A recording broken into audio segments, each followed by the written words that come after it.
When we got the mandate to improve the A8, we looked at the balance between sportiness and status.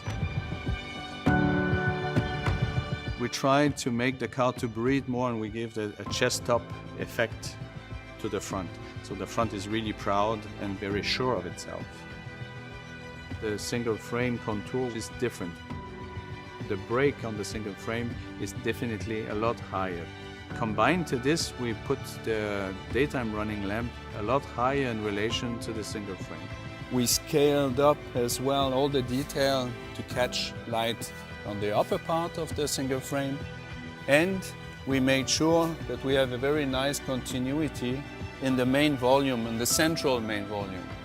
This is an interpretation of the past of these noble cars from the 40s, the 50s. We have here a little wing on the passenger side. They go on the right side, and then we switch to the left side.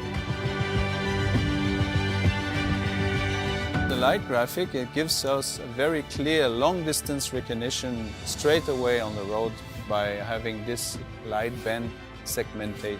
As soon as you see this, which is not continuous, is straight away the product improvement.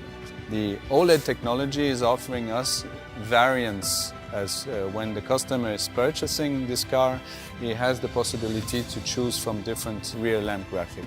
So this is a nice manufacturer feeling because it's personalized. The lower part of the car has been changed. We bring the car more width at the bottom. We bring the design detail a bit more to the ground, so it sits the car really stable and gives a very nice, powerful stance to the rear.